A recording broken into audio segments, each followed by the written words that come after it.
আউযু বিল্লাহি মিনাশ শাইতানির রাজিম বিসমিল্লাহির রহমানির রহিম আলহামদুলিল্লাহি রাব্বিল আলামিন আর রহমানির রহিম সাল্লাল্লাহু আলাইহি ওয়াসাল্লাম রাব্বিশ রাহলি সাদরি ওয়াসিরলি আমরি ওয়াহলুল উকদাতাম মিন লিসানি ইয়াফকাহু কাওলি। সম্মানিত উপস্থিতি, সবাইকে আসসালামু আলাইকুম ওয়া রাহমাতুল্লাহি ওয়া বারাকাতুহু। মহান আল্লাহর অশেষ কৃপায় আপনাদের সাথে আবার বসার সুযোগ পেয়েছি, এজন্য আল্লাহর দরবারে শুকরিয়া জ্ঞাপন করছি। শুকর আলহামদুলিল্লাহ।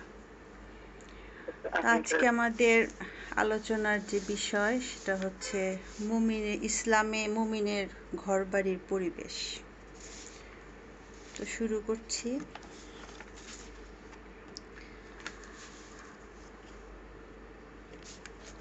আসলে যে আল্লাহকে ভয় করে আর যে ভয় করে না, তাদের ঘরের পরিবেশ কখনোই এক হতে পারে না। একজন দুনিয়াদার ব্যক্তির ঘরবাড়ির পরিবেশ আর একজন মুমিনের ঘরের পরিবেশ একেবারেই আলাদা। আগেকার দিনে কিন্তু যে বিয়ে শাদির সময় ঘরবাড়ি, জাত বংশ এগুলো খুব গুরুত্বের সাথে দেখা হতো, কারণ শুধু টাকা বা ডিগ্রি আর চেহারা দিয়ে কিন্তু সারা জীবন সংসার টিকে রাখা কিন্তু কঠিন। হ্যাঁ, যেমন আগে একটা কথা বলতো যে জাতের মেয়ে কালো ভালো, নদীর জল ঘোলা ভালো। অর্থাৎ এখনকার যে বিয়ে বিচ্ছেদ এগুলো খুব বেড়ে গেছে অনেক। কারণ হচ্ছে যে আমাদের সম্পর্কের শুরুটা হয়, যে আমাদের সম্পর্কের যে মানদণ্ডটা, এটা আমরা বিচার করি কি দিয়ে? একটা হলো যে তার দুনিয়াবি ডিগ্রি আছে কি না, সে ডাক্তার, ইঞ্জিনিয়ার নাকি কত বড় ডিগ্রি তার আছে, দেখতে কেমন, টাকা পয়সা আছে কি না, ঢাকায় বাড়ি আছে কি না, ধন সম্পদ কেমন, এসব এখন আমাদের মানদণ্ড হয়ে গেছে।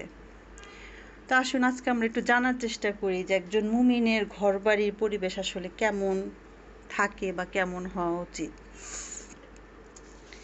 আচ্ছা, একজন মুমিনের ঘরে সবসময় আল্লাহর জিকির বা ইবাদতের একটা পরিবেশ থাকবে।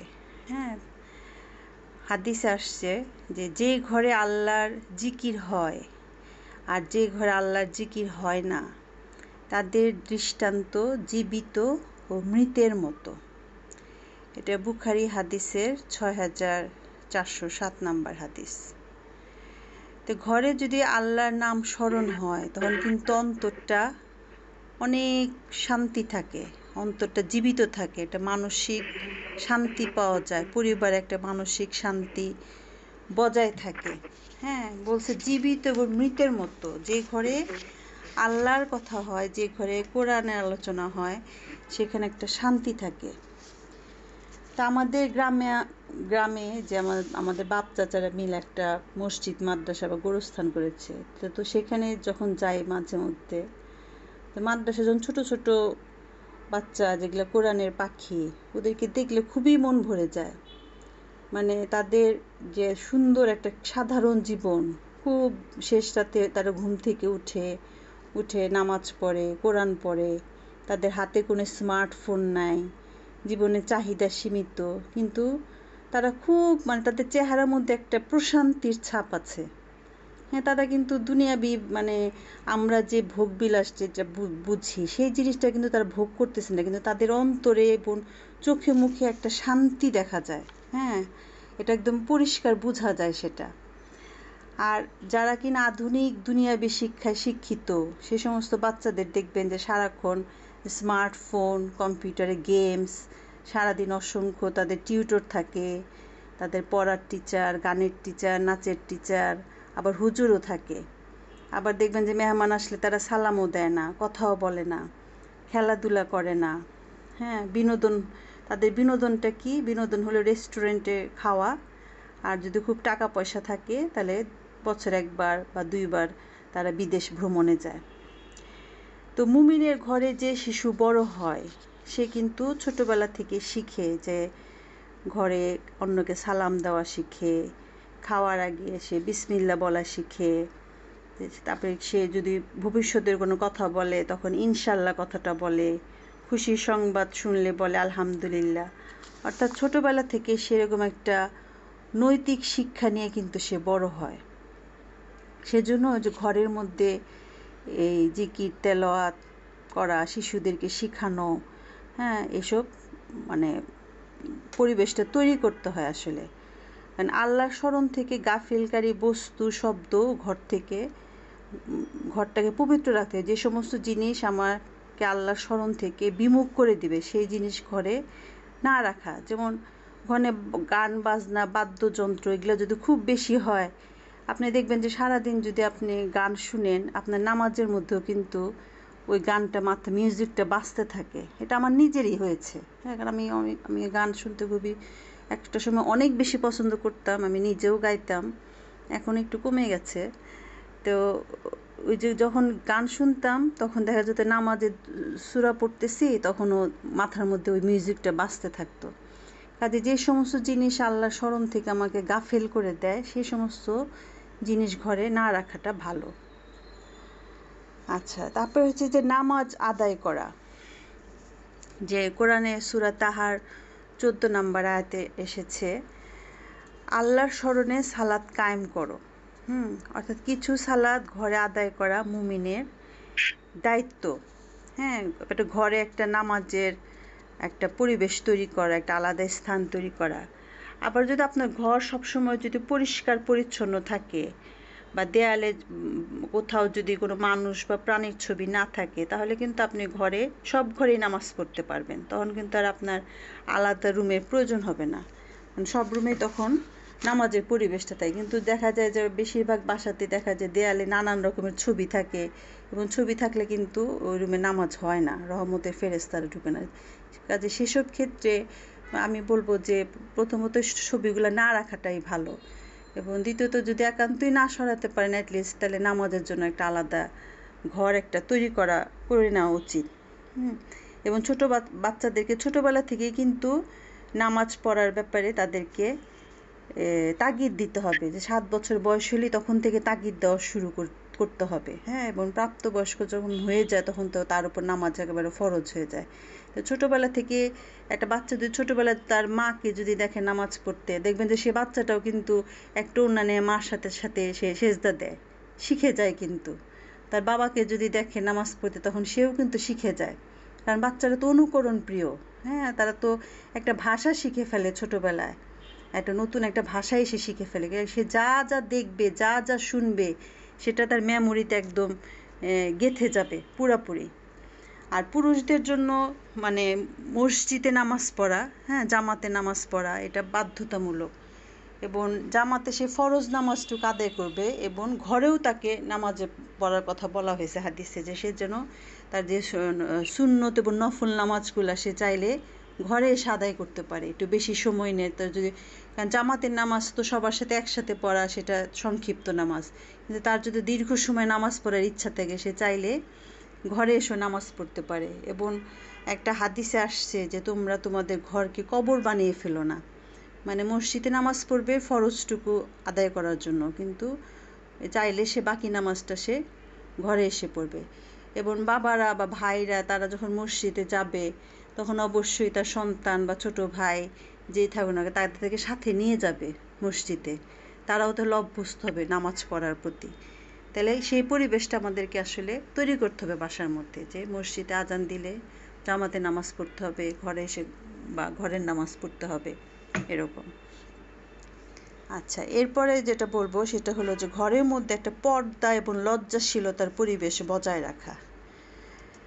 হ্যাঁ, যেমন কোরআনে এসেছে সূরা আহজাবের 59 নম্বর আয়াতে, হে নবী, আপনি আপনার স্ত্রী, কন্যা ও মুমিন নারীদেরকে বলুন তারা যেন তাদের জিলবাবের একাংশ, চাদরের কিছু অংশ নিজেদের উপর টেনে নেয়, এতে তাদের চেনা সহজ হবে। আচ্ছা, পর্দা এটা আসলে সবার জন্যই জরুরি, নারী পুরুষ উভয়ের জন্যই জরুরি। হ্যাঁ, ছোটোবেলা থেকেই ঘরের মধ্যে শালীন পোশাক পরার, এটা ইসলামিক পোশাক পরার একটা অভ্যাস গড়ে তোলা, হ্যাঁ, এটা কিন্তু খুব জরুরি। এবং পর্দাহীনতার যে কতটা খারাপ একটা জিনিস, হ্যাঁ, ঘরের মধ্যে হলে আমি শালীনভাবে থাকবো, হ্যাঁ, আর যেটা একদম অ্যাকচুয়াল পর্দা যেটা, সেটা তো আমাদের ঘরে বাইরে গেলে আমাদের সেটা মেনটেন করতে হয়। হ্যাঁ, তাহলে আমাদের পর্দা এবং সূরা নূরের ২৭ নম্বর আয়াতে এসেছে যে, হে ইমানদারগণ, নিজেদের গৃহ ছাড়া অন্যের গৃহে প্রবেশ করো না যতক্ষণ না গৃহবাসীদের সম্মতি লাভ করো এবং তাদেরকে সালাম করো। এখন বাসায় যদি প্রাপ্তবয়স্ক ছেলেও থাকে, সেও কিন্তু মায়ের ঘরেও প্রবেশ করার আগে একটা আওয়াজ দিয়ে ঢুকবে, কারণ তার মা হয়তো বা একটু রিল্যাক্স মুডে থাকতে পারে ঘরের ভিতরে। হ্যাঁ, কাজে ঘরে ঢোকার সময় সে যদি একটা আওয়াজ দেয়, তাহলে সে নিজেকে কিন্তু একটু ঠিক করে নিতে পারবে, তাই না? সবাই তো একটু ঘরের মধ্যে একটু রিল্যাক্সভাবে থাকতে পছন্দ করে। কাজে ঘরের মধ্যেও এই জিনিসগুলো মেনটেন করা, যে আমি যখন আমার মায়ের ঘরে যাব বা আমার বোনের ঘরে যাব, আমি যেন একটা আওয়াজ দিয়ে ঢুকে, বিশেষ করে বড় হয়ে গেলে, হ্যাঁ, একটা আওয়াজ দিয়ে ঢুকে। এবং আগে ছোটোবেলায় আমরা দেখতাম যে আমরা যখন দাদার বাড়িতে যেতাম, যে কেউ আসলে পরে একটা কাশি দিত জোরে, এবং বাইরে থেকে সে আওয়াজ দিত যে একজন আসছে, তখন মানে ধপ করে কিন্তু কেউ ঘরে ঢুকতো না। তো ইসলাম আসলে অনেক সুন্দর, অনেক মার্জিত। এবং এখন তো আপনি দেখবেন যে আধুনিককালে যে মা প্রাপ্তবয়স্ক ছেলের সামনে খুব খোলামেলা পোশাকে যাচ্ছে, আবার বাপের সামনে মেয়েও খুব খোলামেলা পোশাকে ঘুরে বেড়াচ্ছে। তো এটা একটা মানে সাধারণ একটা শালীনতা, এটা কিন্তু আসলে বজায় রাখা দরকার, কারণ শয়তান তো বসে থাকে না, শয়তান তো ওয়াসওয়াসা দেয়, সবসময় কুমন্ত্রণা দেয়। এবং আমি একটা ইস্যু পড়েছিলাম, মানে যে পশ্চিমা দেশে কিছু ঘটনা ঘটেছে ইন্ডিয়াতে, এবং আমাদের পার্শ্ববর্তী দেশ ইন্ডিয়াতেও এরকম জঘন্য কিছু ঘটনা ঘটেছে, যে বাবা মেয়েকে মানে রেপ করেছে, এই ধরনের ঘটনা ঘটেছে। তাহলে এগুলো কেন হয়? এগুলো কারণটা হইতেছে তারা ইসলাম থেকে অনেক দূরে। হ্যাঁ, কারণ যদি ঘরের মধ্যে কোরআন চর্চা না হয়, নামাজ না হয়, সারাদিন যদি গান বাজনা, অশ্লীল মুভি দর্শন, নারী পুরুষের খোলামেলা চলাফেরা, সেখানে তো শয়তান বসবাস করবে, এবং শয়তান মানুষকে সবসময় খারাপ কাজের প্রতি ওয়াসওয়াসা দিবে। হ্যাঁ, কাজে আমরা ঘরের মধ্যে একটা সুন্দর পরিবেশ রাখবো, একটা শালীন, একটা ভদ্র মার্জিত পরিবেশ বজায় রাখবো। হ্যাঁ, আচ্ছা, তারপরে হলো যে ঘরে কোরআন চর্চা করা। সূরা আনকাবুতের ৪৫ নম্বর আয়াতে এসেছে, তোমার প্রতি যে কিতাব ওহী করা হয়েছে তা থেকে তেলাওয়াত করো এবং সালাত কায়েম করো। নিশ্চয় সালাত অশ্লীল ও মন্দ কাজ থেকে বিরত রাখে, আর আল্লাহ স্মরণই তো সর্বশ্রেষ্ঠ। আল্লাহ জানেন যা তোমরা করো। তো কোরআন শিক্ষার উপযুক্ত স্থান হলো ঘর। হ্যাঁ, এবং কোরআনময় ঘর হলো একটা বরকতময় ঘর, কারণ কোরআনের প্রতিটা শব্দে আল্লাহর রহমত বর্ষিত হয়, প্রতিটা অক্ষরে, প্রতিটা শব্দে সোয়াব, প্রতিটা শব্দে নেকি। যেখানে আল্লাহর কথা উচ্চারিত হয় সেখানে তো রহমতের ফেরেশতারা থাকবে, সেখানে তো শয়তান থাকবে না। হ্যাঁ, কাজেই এই যে প্রতিদিন যেন আমার ঘরে কোরআন তেলাওয়াত হয়, সেটার জন্য একটা সময় বের করা। হ্যাঁ, বাচ্চাদেরকেও শিখাইতে হবে যে তুমি প্রতিদিন হলেও কমপক্ষে একটা লাইন হলেও পড়ো। হ্যাঁ, একটা লাইন পড়ো, একটা লাইন পড়তে পড়তে তোমার যখন অভ্যাস হয়ে যাবে, এরপর 2 লাইন করে পড়ো, তারপরে 3 লাইন করে পড়ো, এরকম আস্তে আস্তে ধীরে ধীরে এক পৃষ্ঠা করে পড়ো। তো এই যে তার অভ্যাসগুলো তখন তৈরি হয়ে যাবে, তখন দেখা যাবে অভ্যাস, একটা ভালো অভ্যাস তৈরি করাই কিন্তু কঠিন, এবং সে যখন অভ্যস্ত হয়ে যায় তখন কিন্তু আর কঠিন থাকে না, তখন কিন্তু এমন হয়ে যায় যে ওই কাজটা না করলে তার আর ভালো লাগবে না, তখন কোনো অবস্থাতে সে কাজটা না করে সে থাকতে পারবে না। সেজন্য আমাদেরকে সবসময় ভালো কাজে চেষ্টা করতে হবে, ভালো কাজের প্রতি নিজেকে আকৃষ্ট করতে হবে। প্রথম দিকে আমার কষ্ট হবে, ইচ্ছা হবে না, কিন্তু আমার যদি অভ্যাস হয়ে যায় তখন এটা আমার জন্য সহজ হয়ে যাবে। সেজন্য এই যে বলি যে একই কথা ঘুরে ফিরে আসে, যে বাচ্চারা শিখবে কিন্তু ঘরের বড়দেরকে দেখে। বড়রা যদি ঠিক না হয় তখন কিন্তু বাচ্চারা তো অনুকরণ করে। হ্যাঁ, সে যখন দেখবে যে আমার বাবা এরকম করছে, আমার মা এরকম করছে, তখন তো আরও ইচ্ছা হবে ওটা করার ব্যাপারে।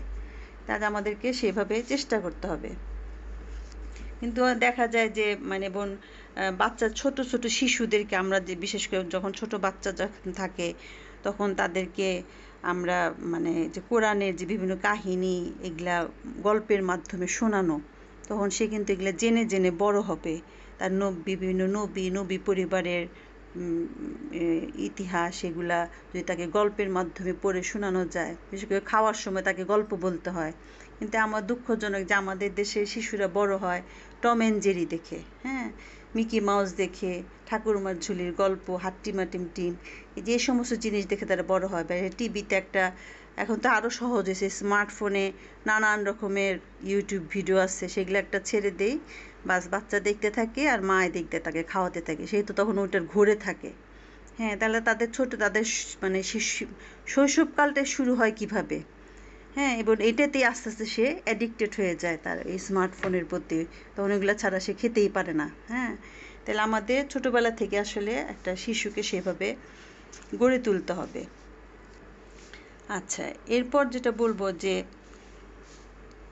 মুমিনের ঘরে যে শুধুমাত্র আল্লাহর জিকির, নামাজ আর কোরআন তেলাওয়াতের ঘর হবে তা না, এটা তো থাকবেই। আবার মুমিন ব্যক্তি কিন্তু অত্যন্ত সামাজিক হবে। হ্যাঁ, যেমন মুমিন ব্যক্তির সাথে আত্মীয় স্বজনের সম্পর্ক ভালো থাকবে, প্রতিবেশীর সম্পর্ক ভালো থাকবে, তার বাড়িতে মেহমান আসবে। হ্যাঁ, যেন আমাদের ছোটোবেলা কিন্তু আমরা মেহমান দেখে বড় হয়েছি, মানে প্রতিদিন সকাল বিকাল আমাদের বাসায় সবসময় মেহমান থাকতো, অলওয়েজ। মানে আব্বা খুব সোশ্যাল মানুষ ছিল, এবং আব্বা আমার দেখা মতে যে কোনো দিন মেহমান ছাড়া সকালে নাস্তা করেছে এরকম আমি দেখি নাই। সবসময় সে সকালে নাস্তা খেতে বসলে মেহমান আসতো, মেহমানকে নিয়ে এসে নাস্তা করতো। হ্যাঁ, তো এটা শুধু আব্বার না, আগেকার দিনে মানুষরা এরকম ছিল, একজনের সাথে আরেকজনের বাসার যোগাযোগ, যাতায়াত, খোঁজখবর এগুলো অনেক বেশি ছিল, যেটা এখন একেবারে শূন্যের কোঠায় গিয়ে দাঁড়িয়েছে। এবং দেখা যায় যে আমরা একই বাসায় একই বিল্ডিংয়ে আছি, কিন্তু কারোর সাথে কারো কোনো সম্পর্ক নাই। অর্থাৎ পশ্চিমা কালচারটা কিন্তু পুরোপুরি আমাদের দেশে ঢুকে গেছে। গ্রামাঞ্চল অবশ্যই এখনও কিছুটা পরিবেশটা আছে, এখনও একটু কিছুটা হলেও অল্প কিছু পরিমাণ আছে, তবে বেশিরভাগ ক্ষেত্রেই নাই। এবং হাদিসে আসছে যে তোমরা যখন তোমাদের তরকারি রান্না করো তখন বেশি করে ঝোল দাও, যাতে প্রতিবেশীকে দিতে পারো। তাহলে যে কত সুন্দর একটা সোশ্যাল একটা জীবন ছিল কিন্তু আগে, এই ডিজিটাল যুগটা আসার আগ পর্যন্তও কিন্তু একটা সোশ্যাল ইটা ছিল, অনেক বেশি ছিল। এখনকার এই যে স্মার্টফোন, নেট, ইন্টারনেট, কম্পিউটার এটার আসার আগ পর্যন্ত কিন্তু একটা মানুষের সাথে মানুষের একটা হৃদ্যতা, একটা যোগাযোগ, এই জিনিসগুলো অনেক বেশি ছিল। একজন আরেকজনের বাসায় যেত, খোঁজ খবর নিত। এবং রমজান মাসেও দেখতাম যে ইফতারির সময় এই আশেপাশে প্রতিবেশীর বাসায় পাঠানো, কোনো বাসায় মারা গেলে সেই বাসায় খাবার রান্না করে পাঠানো, অনেক মানে একটা সোশ্যাল ওয়ার্কটা অনেক বেশি ছিল, যেটা এখন একেবারেই নাই। হ্যাঁ, এখন সবার সাথে কিন্তু সবার রিলেশন অনেক মানে খারাপ, আসলে সত্যি কথা অনেক খারাপ হয়ে গেছে। তো যাই হোক, একজন মুমিনের সত্যিকার মুমিন যে তার ঘরের পরিবেশ কিন্তু অনেক মানে শুধু কোরআন হাদিস নিয়ে সে 24 ঘন্টা পড়ে থাকবে না, সে সব দিক দিয়েই পারদর্শী থাকবে। এবং হাদিসে আসছে যে যে ব্যক্তি আল্লাহ আখিরাতের প্রতি ঈমান রাখে সে যেন প্রতিবেশীকে কষ্ট না দেয়, এবং যে আল্লাহ আখিরাতের প্রতি ঈমান রাখে সে যেন মেহমানের সম্মান করে। এটা বুখারীর হাদিস 6018 নম্বর হাদিস। তাহলে এই যে ঘরে মেহমান আসা, এটা কিন্তু একটা বরকত। হ্যাঁ, একজন মেহমান আসে যখন, আমরা এখন মেহমানের নাম শুনলে মানে মন খারাপ করে ফেলি, যে আল্লাহ আসবে, কি রান্না করব, কি খেতে দিব, এরকম একটা টেনশন, মানে না আসলে মনে যেন খুশি হয়। অথচ মেহমান কিন্তু বরকত নিয়ে আসে আপনার ঘরে। একটা মেহমান যখন আসে সে তার তার রিজিক সাথে নিয়েই আসে, উপরন্ত আপনার রিজিকে সে আরও বরকত ঢেলে দিয়ে যায়। হ্যাঁ, আমরা ওই যে মানে আমাদের যেটা হয় যে মেহমান আসলে মন খারাপ হয়তো বা আমাদের হয়, কিন্তু দেখবেন যে মানে আসার পরে কিন্তু ভালোই লাগে। হ্যাঁ, সময় কাটানোর পর কিন্তু খারাপ লাগে না, ভালো লাগে, এবং চলে যাওয়ার পরেও ভালো লাগে যে আসলো, গল্প হলো, অনেক কথা হলো, খাওয়া দাওয়া হলো। তো এই যে এই জিনিসগুলো কিন্তু আস্তে আস্তে নষ্ট হয়ে যাচ্ছে। হ্যাঁ, যে মানুষের বাসায় যায় না, দেখা সাক্ষাৎ নেই, ওঠা বসা নেই। এগুলো আমাদেরকে আস্তে আস্তে আসলে ফিরিয়ে নিয়ে আসতে হবে।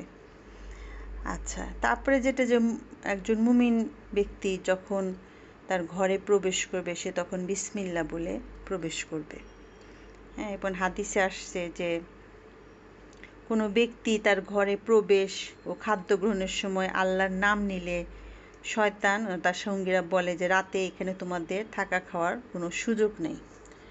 আর যখন কোনো ব্যক্তি ঘরে প্রবেশের সময় আল্লাহর নাম নেয় না, তখন শয়তান বলে তোমরা রাতে থাকার স্থান পেলে, এবং সে যখন খাওয়ার সময় আল্লাহর নাম স্মরণ করে না, তখন শয়তান বলে তোমাদের রাতে থাকার জায়গা এবং খাবার দুইটারই সুযোগ হয়ে গেল। এটা আবু দাউদের হাদিস 3765। দেখেন, তো ঘরে ঢুকার সময় বিসমিল্লাহ বলে ঢুকা এবং সালাম দেওয়া দুইটাই, হ্যাঁ, তাতে শয়তান আর আপনার সাথে সাথে ঘরে ঢুকতে পারবে না। এবং শয়তানকে নিয়ে আপনি যখন ঘরে ঢুকবেন, শয়তান তো কত রকমের শয়তানি করবে, তাই না? শয়তান তো সারাক্ষণে মানুষের অস্ত্র দিতে থাকে, যত খারাপ কাজ, যত কিছু, সব খারাপ দিক, আপনার মনটা খালি খারাপের দিকেই যাবে। আর আপনি যদি বিসমিল্লাহ বলে ঘরে ঢুকেন, তখন কিন্তু আর শয়তান ঢুকলো না ঘরে, আপনার ঘরটা অনেক নিরাপদ হয়ে গেল।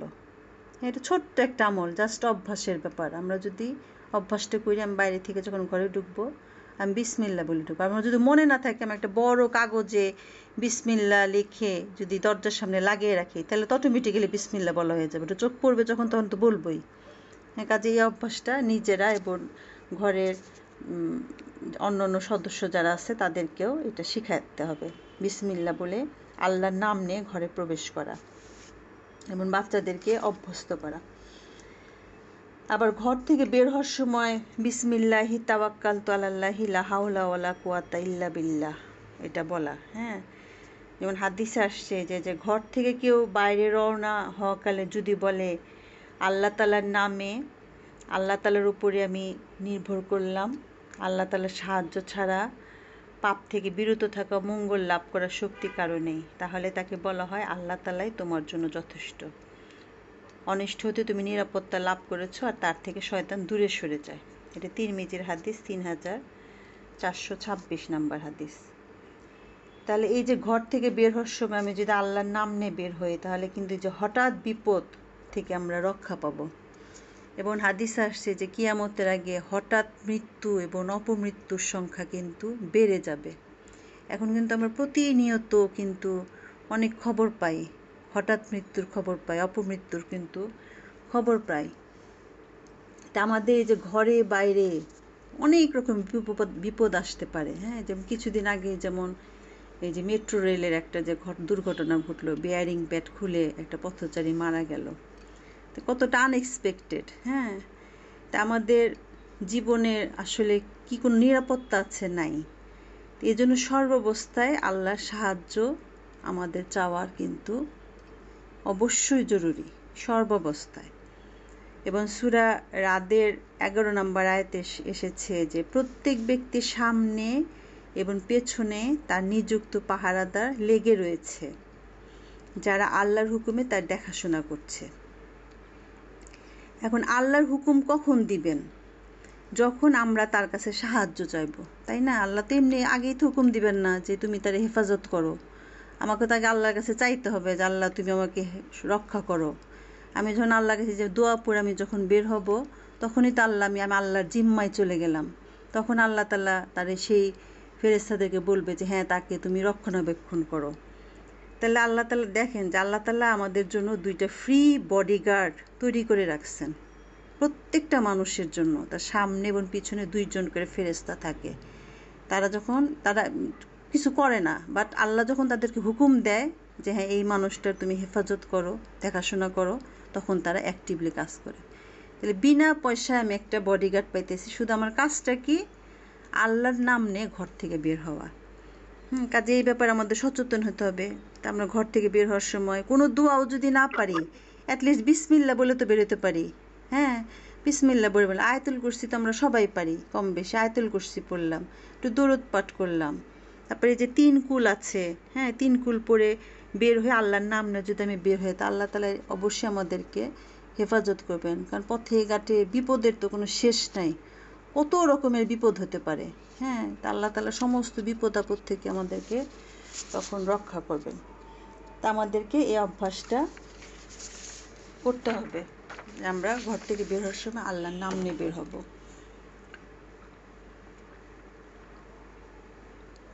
আচ্ছা, তারপরে যেটা বলবো সেটা হচ্ছে যে সালামের কথা আমি এর আগেও বলেছি যে ঘরে প্রবেশের সময় সালাম দেওয়া, যেমন সূরা নূরের ২৭ নম্বর আয়াতে আসছে যে হে মুমিনরা, তোমরা নিজেদের গৃহ ছাড়া অন্য কারো গৃহে প্রবেশ করো না যতক্ষণ না তোমরা অনুমতি নেবে, এবং গৃহবাসীদের সালাম দিবে, এটাই তোমাদের জন্য কল্যাণকর, যাতে তোমরা উপদেশ গ্রহণ করো। তা সালাম মানেই হলো শান্তি। আপনি যখনই সালাম দিবেন তখন কিন্তু একটা যে কোনো জায়গায়, এটা শুধু ঘর না, যে কোনো জায়গাতে আপনি যখনই সালাম দিবেন আগে, তখনই কিন্তু যাকে সালাম দিচ্ছেন তার সাথে এবং আপনার সাথে একটা খুব সুন্দর একটা পরিবেশ তৈরি হয়ে যায় কথা বলার জন্য। সেও তখন খুশি হয়ে যায়, তার মনটা নরম হয়ে যায়, এবং এটা আল্লাহর একটা রহমত আসলে।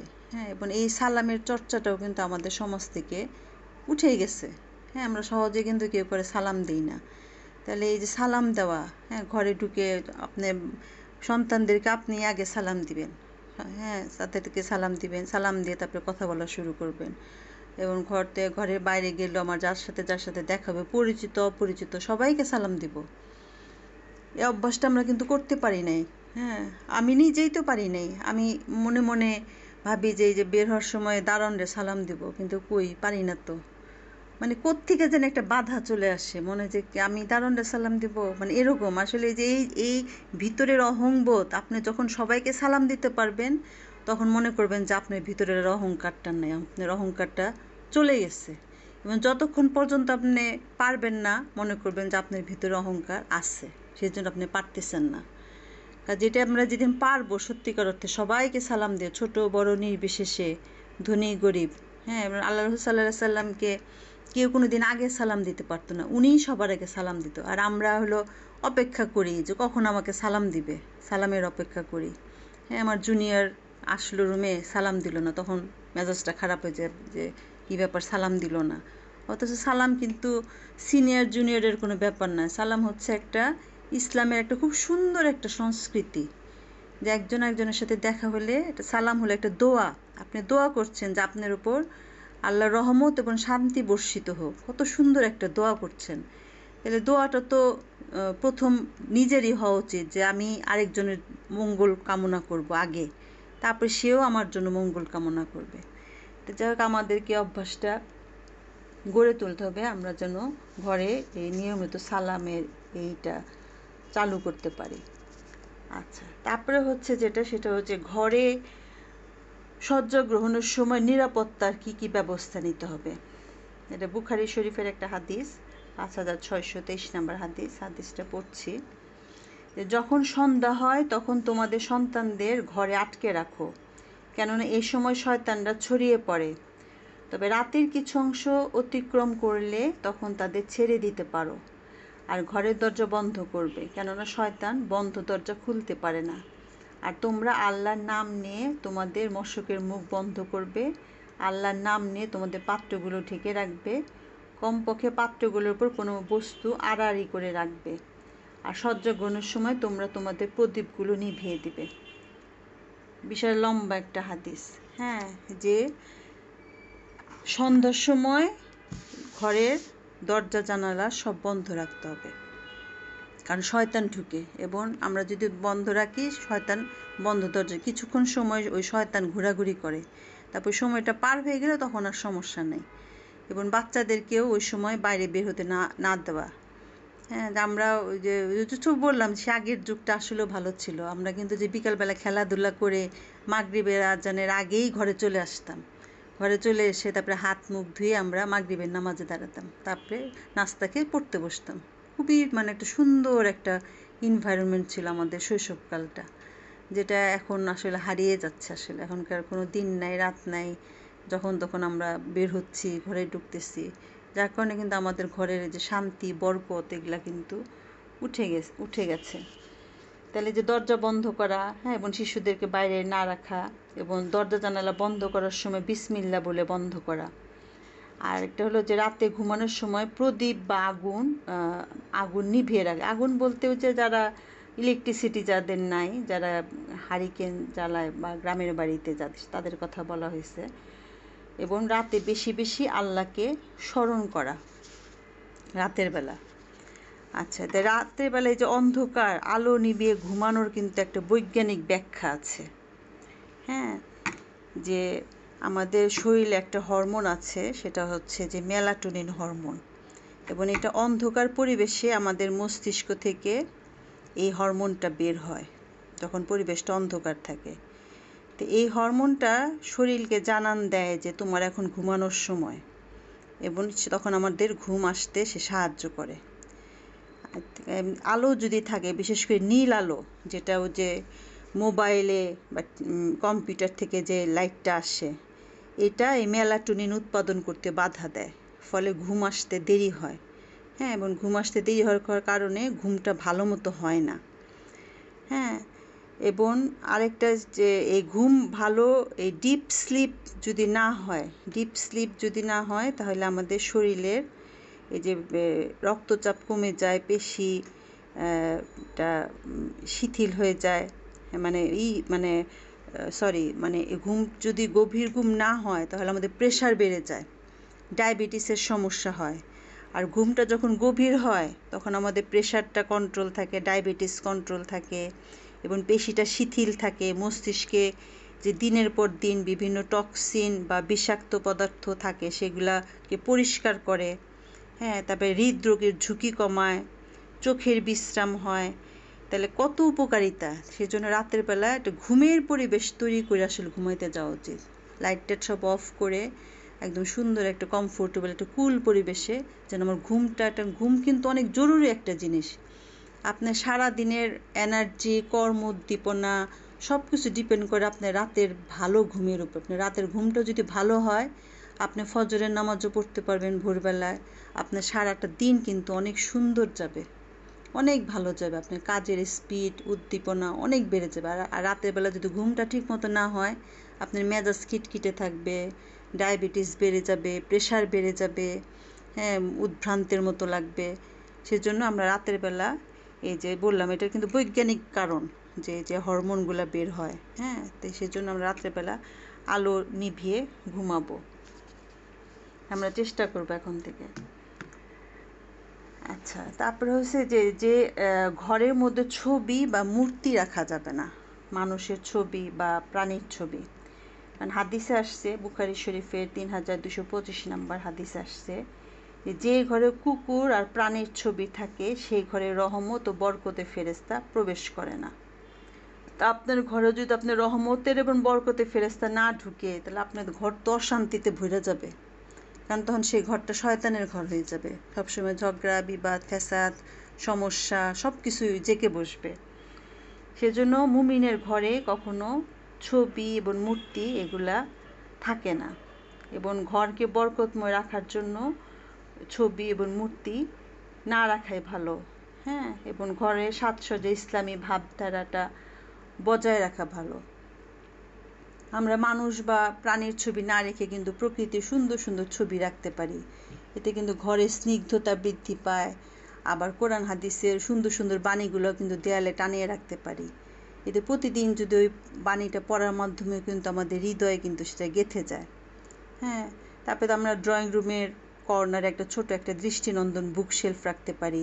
সেখানে বাছাই করা কিছু ইসলামিক বই রাখতে পারি। এতে যখন মেহমানরা আসবে তারা কিন্তু ওই বইগুলো পড়তে পারে, মানে এটা কিন্তু আপনার দিন প্রচারের একটা উদ্যোগ হতে পারে। এমন কিছু বই রাখলেন, আপনার বাসায় এমন একজন মেহমান আসলো যে কিনা ইসলামের ধারের কাছেও নেই।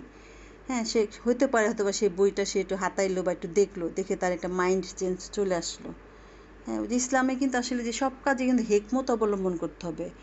মানে আপনি মুখ দিয়ে বলেই যে মানুষকে মোটিভেট করবেন সবসময় সেটা দরকার নেই। আপনি অনেকভাবেই কিন্তু উদ্যোগ নিতে পারেন। যে ঘরের মধ্যে আমি যদি এরকম একটা সিস্টেম চালু করি, তাহলে কিন্তু যে যারা আসলো বেড়াতে, কেউ না কেউ তো চেঞ্জ হইলেও হতে পারে না? আমি যদি সেই নিয়ত করে রাখি, যেটা আমি দিন প্রচারের উদ্দেশ্যে আমি এটা তৈরি করলাম, তা আমার মনে হয় যে আমরা এই উদ্যোগটা নিতে পারি। হ্যাঁ, আমাদের ঘরের মধ্যে ড্রয়িং রুমে একটা কর্নারে ছোট একটা খুব সুন্দর একটা শেলফ করে সেখানে আমি বাছাই করা কিছু বই রাখবো, সুন্দর সুন্দর ইসলামিক বই রাখবো, যেগুলো পড়লে মানুষের ভিতরে একটা নাড়া দিবে, এই জাতীয় বই। আচ্ছা, তারপরে যে আমরা মানে অনেকে ঘরে পশু পাখি পালতে পছন্দ করে। হ্যাঁ, যেমন কুকুর পালার ব্যাপারে নিষেধাজ্ঞা আছে। শুরুতে একটা হাদিস পড়লাম। হ্যাঁ, যে কুকুর আমরা পাহারা মানে প্রহরী হিসেবে মানে গেটে পালতে পারি, গেটে সে পাহারা দিল, সেটা ঠিক আছে, কিন্তু ঘরের ভিতরে না। কারণটা কি, যে কুকুরের লালাটা খুব বিষাক্ত। কুকুর যদি কোনো খাবারের মধ্যে মুখ দেয় তাহলে কিন্তু সেই খাবারটা খেলে কিন্তু আপনার একটা মানে ভয়ের একটা সম্ভাবনা আছে। আপনি চাইলে ঘরে বিড়াল পালতে পারেন, হ্যাঁ, কারণ বিড়াল একটা পবিত্র প্রাণী। আর বিড়াল আল্লাহ রাসূল সাল্লাল্লাহু আলাইহি ওয়াসাল্লামও বিড়াল পছন্দ করতেন। আর বিড়াল কিন্তু মানুষের মানসিক প্রশান্তি দেয়, একাকিত্ব দূর করে। এটা কিন্তু একদম সত্যি কথা। যারা দেখবেন যে বিড়াল পালে তারা কিন্তু মেন্টালি খুব ফুরফুরে থাকে। হ্যাঁ, এটা মেন্টাল ইসের সাথে কিন্তু এটা সম্পৃক্ত, বিড়ালের ইটা। তারপরে যেটা যে ঘরে মানে সুন্দর সুন্দর আমরা ডেকোরেটিভ গাছ লাগাতে পারি। হ্যাঁ, অবশ্যই বাথরুমে না, কারণ হচ্ছে গাছ জিকির করে। হ্যাঁ, আমরা ঘরের মধ্যে এমনি বেডরুমে বা ড্রয়িং রুমে কর্নারে সুন্দর সুন্দর গাছ লাগাতে পারি, বারান্দায়। হ্যাঁ, তাতে ঘরের এনভায়রনমেন্ট অনেক সুন্দর থাকবে, কুল থাকবে। তারপর একজন মুমিন ব্যক্তি কিন্তু জানে যে পরিষ্কার পরিচ্ছন্নতা ঈমানের অঙ্গ। কাজেই তার পোশাক, বাসস্থান সব কিছুই কিন্তু পরিচ্ছন্ন থাকবে, গোছানো থাকবে, টিপটপ থাকবে। হ্যাঁ, কারণ পরিষ্কার পরিচ্ছন্নতা ঈমানের অঙ্গ, এই কথা তো মুমিন জানে। আপনি দেখবেনও যারা মানে সত্যিকার অর্থে আল্লাহর পথে চলে তারা কিন্তু আসলে খুব পরিষ্কার পরিচ্ছন্ন হয়, তারা নামাজের ব্যাপারে যত্নশীল হয়। আমি উদাহরণগুলো দিতেছি আমার পরিবারের, মানে যাদের দেখে আমি বড় হয়েছি। যেমন আমার দাদাকে দেখতাম, উনি নামাজের জন্য আলাদা পোশাক ছিল।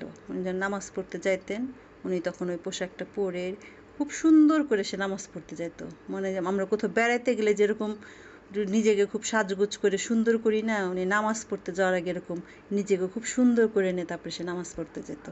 এটা তার অভ্যাস ছিল। মসজিদেই নামাজ পড়তো, সব মানে জামাত আদায় করতো নামাজটা। নামাজের ব্যাপারে খুব যত্নশীল ছিলেন। তারপরে যে মুমিন ব্যক্তির ঘরে কখনো অশ্লীল কথাবার্তা, ঝগড়া বিবাদ এগুলো থাকবে না। তারা কখনো ভুল করলে সঙ্গে সঙ্গে আল্লাহর কাছে ক্ষমা চাবে। এটা সূরা আল ইমরানের 135 নম্বর আয়াতে আসছে যে, আর যারা কখনো কোনো অশ্লীল কাজ করে ফেললে অথবা কোনো গুনার কাজ করে নিজেদের উপর জুলুম করে বসলে আবার সঙ্গে সঙ্গে আল্লাহর কথা স্মরণ করে তার কাছে নিজেদের গুনাহ খাতার জন্য মাফ চায়। তো এই আর কি। তা আজকে মানে আমি যতটুকু জেনেছি সেটা আপনাদের সাথে শেয়ার করলাম, যে একজন মুমিনের ঘর বাড়ির পরিবেশটা কেমন হওয়া উচিত বা কেমন থাকে। আমি সংক্ষিপ্তভাবে আরেকবার পয়েন্টসগুলো আপনাদেরকে আরেকবার বলতেছি, যে মুমিন ব্যক্তির ঘরে সবসময় আল্লাহর জিকির থাকবে, ইবাদতের পরিবেশ থাকবে। হ্যাঁ, তার ঘরে সবসময় নামাজ আদায়ের ব্যাপারে সবাই খুব যত্নশীল থাকবে।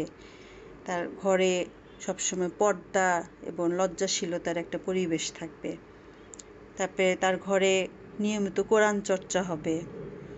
তারপরে তার ঘরে মেহমানদারি এবং প্রতিবেশীর প্রতি তার একটা সম্মান, শ্রদ্ধাবোধ থাকবে। তারপরে মুমিন ব্যক্তির মুমিন ব্যক্তি যখন ঘরে প্রবেশ করে বিসমিল্লাহ এবং সালাম দেওয়ার মাধ্যমে প্রবেশ করে। আবার মুমিন ব্যক্তি যখন ঘর থেকে বের হয় তখনও সে আল্লাহর নাম নিয়ে বের হয়। তারপরে সে ঘুমানোর সময় সে কিছু নিরাপত্তা ব্যবস্থা নেয়, যেমন সন্ধ্যার সময় দরজা জানালা বন্ধ করা, তার সন্তানদেরকে ঘরে বাইরে বের হতে না দেওয়া ওই সময়টা, আবার রাতে ঘুমানোর সময় সব আলো নিভিয়ে ফেলা, বা ঘরে যে খাবারের গুলো আছে কোনো খাবার উন্মুক্ত রাখে না, সব খাবারই ঢেকে রাখতে হবে। রাতের বেলা অনেক ধরনের পোকামাকড় বের হয়, হ্যাঁ, তাহলে সেই পোকামাকড়গুলো কিন্তু খাবারে ঢুকতে পারে। সেজন্য রাত্রে ঘুমানোর আগে যে সমস্ত পাত্র খোলা আছে সেগুলো সবগুলো ঢাকতে হবে, ঢেকে তারপর আমাকে ঘুমাতে যেতে হবে। তারপর হলো মুমিন ব্যক্তির ঘরে কখনো ছবি বা মূর্তি এসব কিছু থাকে না, তার ঘরটা সবসময় একটা শান্তির ঘর। এক কথা, একজন মুমিন ব্যক্তির ঘরে একটা শান্তির, একটা সুন্দর একটা ঘর থাকে। তা যাই হোক, আমি কোরআন এবং হাদিসের আলোকে আমি যতটুকু জেনেছি সেটা আপনাদের সাথে শেয়ার করলাম। আপনাদের যদি কিছু বলার থাকে আপনারা বলতে পারেন। তো শেষ করছি। সুবহানা রাব্বিল ইজ্জাতি আম্মা ইয়াসিফুন ওয়া সালামুন আলাল মুরসালিন ওয়ালহামদুলিল্লাহি রাব্বিল আলামিন। সবাইকে আসসালামু আলাইকুম ওয়া রাহমাতুল্লাহি ওয়া বারাকাতুহু। ওয়ালাইকুম আসসালাম ওয়া রাহমাতুল্লাহি ওয়া বারাকাতুহু। খুবই চমৎকার একটা আলোচনা হয়েছে, খুবই চমৎকার। আচ্ছা, এগুলো তো একটা নোট করে থাকেন। আপনি তো এগুলো একটু লিখে, আপনার যত সময় হবে লিখে একটু পোস্ট করতেন, খুব সুন্দর ওটা এটা দাওয়াতি সময় কার্ড। পাই না তো, ওইটাই তো সমস্যা। তাহলে আপনি আমার লেখার ফটোকপি, মানে ছবি তুলে আমাকে দেন। আমি যেভাবে আপনি সিরিয়ালে যে বললেন হ্যাঁ, সব শেষে যে আমাদের ছবি এলোমেলো মোবাইলের আমার সিরিয়াল, কাছে এখন, যেটা আছে না, এটা ছবি দিলে আপনি কিচ্ছু বুঝবেন না। না যদি একটু মানে সিরিয়ালে থাকতো তাহলে আমি ছবি দেখে আচ্ছা, লিখতাম। আমি আপনি প্রথম যেমন দিকে একটু মানে মেনটেন করার চেষ্টা করেছিলাম, কিন্তু এখন আসলে এত ঝামেলার মধ্যে থাকি, পারি না যে অ্যাটলিস্ট বলি যে আমি যে আমার ইউটিউবে ভিডিও আছে তো, এটা আজকে থাকবে ইনশাল্লাহ, এটা দিয়ে দিব। আর হলো যেমন একটু আমাদের হেলালি স্যারের যে ভোট একটা আমানত, ওই লেখাটা পেলাম। তারপরে আমি সুন্দর করে আরো এডিট করে ফেসবুকে পোস্ট করেছি। আমি ভাবছি যে নুরুল পাঠশালাতে দিয়ে দেবো ইনশাআল্লাহ। আপনার এটা আজকে এইগুলা করা হলে তো আপনার তাহলে ওদিকে